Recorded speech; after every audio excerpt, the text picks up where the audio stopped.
Oh my god, what a long list. Just kidding, I actually don't know what it is yet, because at the time that I'm filming this, there's still a couple of minutes until the Booker long list for 2025 is revealed. I thought I'd do this video in 3 parts, so I'll do a quick live reaction as we watch the video reveal together.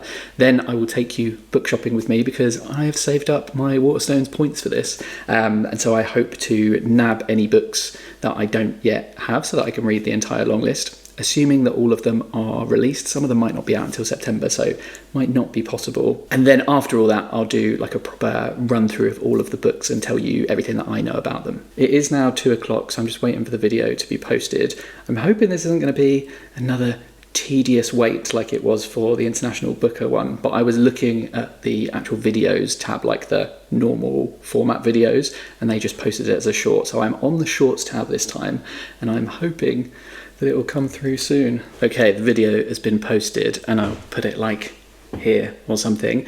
I don't know why, I feel really nervous about it. I think it's because it's going to determine what I read for the next few months. Really excited to see which books the judges have picked this year, so let's dive in.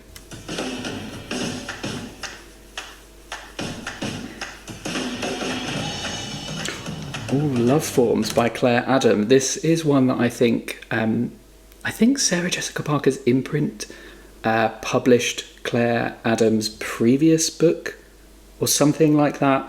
I don't know too much about this though, but it is one from Faber, and they are always very well represented on these lists. The South by Tash Aw. That is also really interesting, because I've heard some good things about it, but I've also heard some people say that because it's the first part in a planned quadrilogy, that it might feel a little bit like an incomplete story on its own. But yeah, that's interesting. I do like the cover. It's got like a striking emerald green on there, which is pretty nice. Oh, interesting. Another Faber book, Natasha Brown's Universality, and I had this on my wish list, but I excluded it from my predictions because I thought Natasha Brown being announced as a judge for the International Booker might discount her from contention, but clearly not. And I think this is a really good book. I loved it. It has had some mixed reviews, but I don't see why. So very glad to see that it's on the list. Oh, that's so interesting. Fitzcarraldo have never been on the Booker Prize long list, like the English language one. They have been on the International Booker a lot, and that's because they do publish a lot of really well-renowned translated literature, but they've never been on the English language Booker. And Jonathan Buckley, his novel One Boat, I think it's about someone who goes to a Greek island and deals with stuff in their past, but I can't remember the details. I've seen this one and I've picked it up in a bookshop, but don't know too much more beyond that. But very exciting to see small press representation, so hopefully this is one of a few that could be on there. Susan Choi Flashlight. I wouldn't say a Susan Choi stan because I've only read Trust Exercise, but I absolutely loved Trust Exercise, and I've been very excited to get to Flashlight. So yes, really buzzing about this one. Kiran Desai, she's a former winner, so The Loneliness of Sonia and Sunny. This is a chonker, and it's not out until I think the end of September, so this is one that none of us are going to be able to get our hands on properly. And this is also 2 long books in a row, because I think Flashlight is also quite a long one. Audition by Katie Kitamura. This is another one that was not on my predictions, but it was on my wish list. I've read this. I think it's going to benefit from more people reading it, because it's a really interesting, provocative novel that's going to divide readers. I expect there's going to be plenty of people who are going to read it and be like, I have no idea what this is about, but I thought it was really interesting. The Rest of Our Lives by Ben Markovits. Do you know what? I considered this one. I'd read that it's basically like the male version of All Fours by Miranda July, so I don't know what to make of that, because I loved All Fours, but I know a lot of people did not. So maybe this is going to be another divisive novel. The Land in Winter by Andrew Miller. I actually have this out of the library like right now, but it is annoyingly due back like tomorrow, I think. So maybe I need to go and get a copy. It is also the winner of the Walter Scott Prize this year, which has been a good prize for my money this year. Like, it's had a really strong long list and short list. So maybe I would like to own a copy. And it's also set in Bristol, which I like. Endling by Maria Reva. This is one that's been highly tipped. It's about 3 women who go on a road trip with a snail that's the last of its kind, and apparently it gets a little bit meta-fictional, and it sounds really interesting. I have a copy of that, so that's one that I don't need to go out and get my hands on. Flesh by David Szalay. I've read this one. I thought it was really good. Lots of people have been tipping it. I can see why it's on the list. It's a really interesting style and has a lot to say about sort of masculinity. So cool to see that on there. Happy with that. Sea Scraper by Benjamin Wood. This, I think, given some of these novels are quite long, this is thankfully like a tiny little novel. I think this is a man who has like a very laborious, difficult job. I guess scraping things from the sea. Sounds like it could be one that is short but hits quite hard, something like Small Things Like These. Misinterpretation by Lydia Choga. I don't know anything about this. I've seen a few people choose it in their like Booker predictions, but I only recognise it from the cover, to be honest, so I've got nothing to say, but I'm sure it will be interesting. Oh, and that's it. Okay, so for my predictions, absolutely terrible. I got none right. It is really interesting to see some books that feel like real big hitters omitted from this list, but there are definitely some surprises. There are no like unknown left field things that I've never heard of, which I was hoping for a couple of those. But yeah, seems like a really interesting list. I have already read 1, 2, 3 of these, unfortunately, ones that are more on the shorter side. So I've got 10 books to read. I've got 8 that I still don't have copies of, and one of those is not out until the end of September. So let's go and do some book shopping for the other 7. So the first thing I wanted to check was what was available at Waterstones, and they had quite a few of the books that I was looking for according to their stock checker. Also wanted to double check when that Kiran Desai book is coming out and look at the price, but also that release date.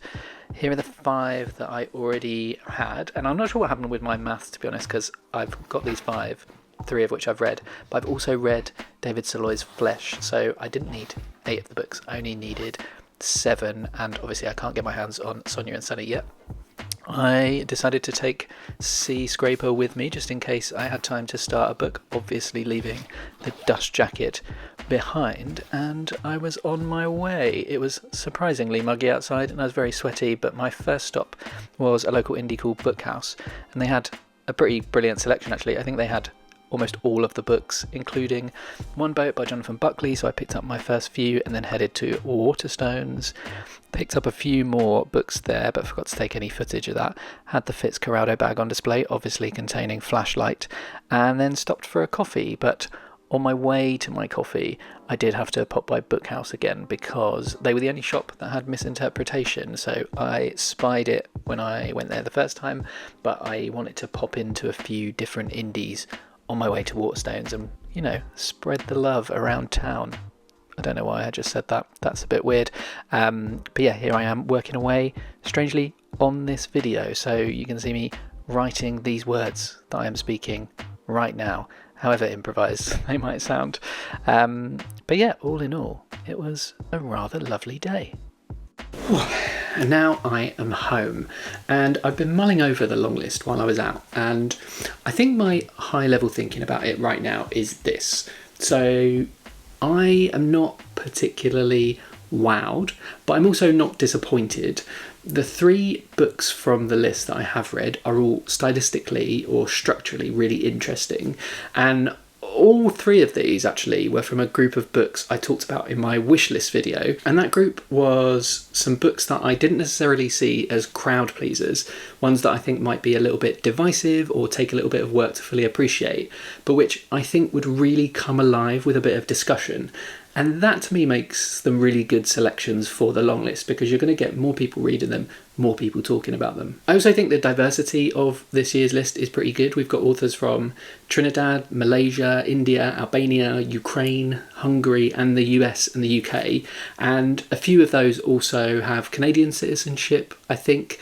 It is a shame, though, not to have anything from Australia or New Zealand. And actually, I think the biggest story of this year's longlist is the complete absence of any Irish fiction. And this is in a year when we've got an Irish chair of judges and what feels like a banner year for Irish fiction. There's been some really excellent books coming out of Ireland, and none of them have made this list. That really, really does surprise me. Obviously, we need to talk about predictions. Mine were a complete and utter disaster this year. I did not get a single book right, and I'm not too bothered about that. But as I said in the first part of this video, I think I'm just a little bit disappointed for a few books that I hoped would make it that didn't. So We Pretty Pieces of Flesh is one that I've read, and I'll struggle to imagine that I'll read many better books this year.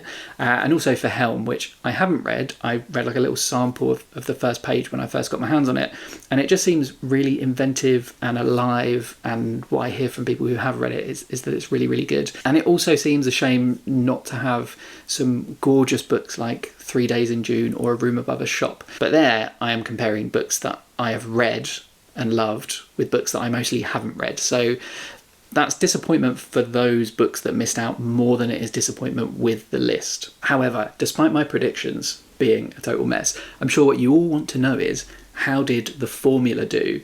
And if you haven't seen my predictions video, this is like a set of criteria I use to decide my predictions based on like what the composition of the long list tends to be after having analysed like the last 10 years of long lists. And we'll just run through what those criteria are and see if this list conforms to those rules. So the first 3 rules are ones about the publishers that the books come from, and typically we would expect to see 8 or 9 from these 12 publishers that have been really successful with the book over the last 10 years, 1 or 2 from small or smaller indie presses, and then 3 or 4 from other publishers who are not those sort of top performing dozen but are not tiny little publishers either. And this year that is right on the money, because we've got 8 books from those top 12 publishers. We've got 2 from smaller indie presses, so 1 from Fitzgerald, 1 from Daunt, and then 3 from other publishers. So we've got 1 from Virago, 1 from Fern Press, which is an imprint of Penguin, and 1 from Scepter. Then the formula says that we normally have 3 former shortlistees, and some of those may be winners. This year we do have 3. David Szalay, Andrew Miller have both been shortlisted, and Kiran Desai has won the prize and therefore has also been a former shortlistee. There are also 2 or 3 overlaps with the Orwell Prize in most years. I actually predicted that there would be no overlaps this year because the Orwell Prize was just stacked with like sequels and thrillers, and one book that like wasn't eligible, and a couple of other books that I didn't think had much of a shot. One that I had thought could be in contention was Natasha Brown's Universality, but I counted that out because she has recently been announced as the chair of judges for next year's International Booker, and I thought someone actively judging one of the Booker prizes is probably not going to be put forward for the other of the prizes. Turns out I should have known not to question the formula. I should have gone with my head and not my gut, because there is always an Orwell Prize overlap.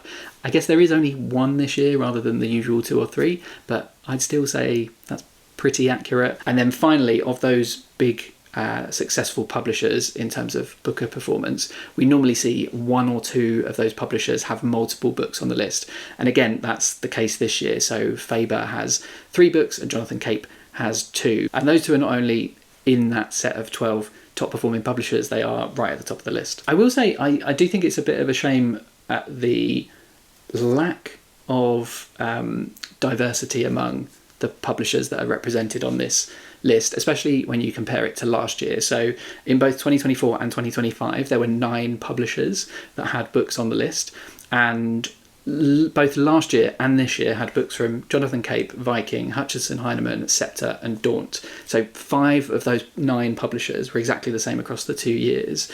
And then there were four publishers that were different in each. And I think what that kind of tells me is how much the rules around being able to submit more books based on your recent performance just really stacks the odds in your favour. So if you perform well, you can just put more books in front of the judges that they are like obliged to consider, and therefore you really increase your chances of being on the list again. And I don't know, there's something about that doesn't feel quite right. Anyway, that's enough post-match analysis and inside baseball stuff. Let's move on to the actual books, and I'll run through the 13 that have been longlisted. I'll start with the 3 books that I've read, and first off, let's talk about Universality by Natasha Brown. I have talked about this and actually the next 2 very recently on my wishlist video, so I'll keep it reasonably brief, but if you haven't seen that video and you haven't heard about this book, I'll give you a very snappy overview. This is a very short book. It's Natasha Brown's second novel, and it's about a man who is bludgeoned with a big solid gold bar like the one on here. And it starts off with a very journalistic long read style article that delves into the event, that inciting incident, what happened, some of the players in that story. And then for the rest of the book, we look at further perspectives and angles on that story, and we learn that like the version of the truth that we read at the start isn't necessarily the canonical truth. It isn't exactly what happened or why it happened, and I think we get a sense of that like there is no one truth, that that truth is very much a matter of interpretation and perspective. I think that's a really interesting thing to explore. I just wouldn't go into this expecting like man bludgeoned and we find out the truth. It's not a mystery book. It's very much it's very much a literary exploration of truth more than it is plot driven. But I really enjoyed it. I think lots of people didn't. I am worried it's going to get a little bit review bombed now that it's been longlisted, because there's lots of people who have read this and then they're just like, I don't get it, what's the point? But I thought it was brilliant. Then I've also read Audition by Katie Kitamura, and this is another one that's a little bit strange, a little bit hard to get your head around. It's about a woman who is an actress. She turns up at a restaurant to have lunch with a man. We don't really know what the relationship between them is. He makes a very punchy claim that she's like, this just isn't possible, it can't happen. But then he kind of follows her for a bit, and we see their like subsequent interactions, and then halfway through the book it just takes this wild turn and you're left wondering what on earth has just happened. And lots of people have theories about this. I thought it was quite straightforward what did happen, but having listened to some other people's theories, I can see where they come from. But yeah, I think more people reading and talking about this will be interesting. But it's another one where I think some people will just be like, I don't get it, what's the point of it? But it's very brilliantly written. Katie Kitamura is so precise with her language. I thought it was wonderfully composed as a novel. And then the third one that I've read that I haven't got a copy of because I read it digitally was Flesh by David Szalay, and this is about a Hungarian man, and we actually follow him from when he's a young teenager growing up in Hungary, and he has some strange encounters, I guess quite abusive encounters as a kid, and we see how that sort of impacts his life, and we follow him through his ups and downs and his further downs and then his ups again, and it's a strangely intoxicating but emotionally blunted prose style, and particularly dialogue style. Talks about masculinity quite a lot, and the relationships we form, the things that we say even when we're not openly saying them, like when they're not on the page, they're still happening in heads and hearts. Again, I can imagine that it's going to rub some people up the wrong way. But he's a former shortlistee, and it is, I guess, not a great surprise to see him back on the list. And let's jump from one shortlistee to another, because Andrew Miller's The Land in Winter has also been nominated. This recently won the Walter Scott Prize for Historical Fiction, which I believe is one of the most lucrative prizes in the industry. And this is set in Bristol during a very cold winter in the early 60s, where the weather gets very, very, very bad and it forces people to stay indoors. And in particular, it centres these two couples who have to confront very difficult truths about their marriages. I know Eric Carl Anderson really loved this one, and it's been on my radar ever since his review. I may have to start this one ASAP because, as I mentioned before, it is due back in the library like tomorrow. So maybe I'll just have to accept the fines and get through it as quickly as I can. But I also feel, a little bit bad that there's someone else on the waiting list wanting to read this book, and probably even more so now that it's been nominated. That list is probably only going to grow. I don't know. We'll see. And then our third and final book from a former shortlistee, or indeed a former winner of the prize, is The Loneliness of Sonia and Sonny. And this is Kiran Desai's first book in almost 20 years since her 2006 Booker winning The Inheritance of Loss. It's described as being a smart, funny and moving story about two young Indians over time in both the US and in India, and they're trying to make sense of their love, their identity, and where they fit in this world that's changing really quickly. So it's a bit of a love story, it's a bit of a family saga, and it's supposed to be full of these very sharp observations about culture, class, and our ties across generations and across geographies. However, there are two problems with it. First, it is over 650 pages, and second, it is not out until the 25th of September, which is 2 days after the shortlist announcement. So I can see my hopes of reading the whole long list before the shortlist announcement happens is rapidly fading. If there's anyone from, is it Huchinson Heinemann that is publishing this, if you could help a brother out, I'd really appreciate it. Next up is The Rest of Our Lives by Benjamin Markovits, or he's sort of rebranded himself as Ben Markovits now on this latest novel from him. This is about a dude whose wife has an affair, and then he decides that he will only leave her after their daughter turns 18, which is 12 years after the affair actually happens. And so he sort of gets on with his life, and then he remembers this promise to himself on his daughter's 18th birthday or shortly after, and he ends up going on a road trip visiting people from his past. But he's also dealing with some health problems and some work problems, and it's essentially a bit of a male midlife crisis novel. Markovits is a British-American novelist who has written a dozen books over the past 20 years, and this may well be considered like some overdue recognition for him. So I'm really intrigued to check this one out. I'm not wild about the cover, but the book sounds interesting. Then we have Love Forms by Claire Adam, and Adam is an author from Trinidad and Tobago, and she now lives in London, and this is her second novel. This one starts in Trinidad, and it's about a woman who takes a boat to Venezuela to give birth and then give up her child to a nunnery of some kind, I think. And then 40 years later, this woman who may be her child gets in touch. It sounds quite similar, actually, to the plot of Sarah Moss's Ripeness, and I did think that book sounded really interesting, and so too does this one, and it does have a very gorgeous cover, so yeah, one that I'm quite happy to add to my shelf. And then we have a book from a former long-listed author. I think he's been long-listed twice, maybe. Tash Aw, who has written a new novel called The South, and I was very happy to find not only a slightly discounted copy in Waterstones, but it was a signed copy as well. How fortuitous. This is the first in a planned quadrilogy of novels from the Malaysian author. I'm not sure if the others are going to be called like The North, The East and The West, but if they are not, and you like that idea, Tash, you can have that one for free. This starting novel in that series is about a young boy whose family moves onto some land inherited from the boy's grandfather who has died. And it is this story of queer longing that's described as both intimate and sweeping. I have heard a few people question whether this one stands alone because it feels very much like part one of a bigger piece. But I will be interested to see if I feel the same about it. I think I did get that feeling from like My Brilliant Friend, the Elena Ferrante novel.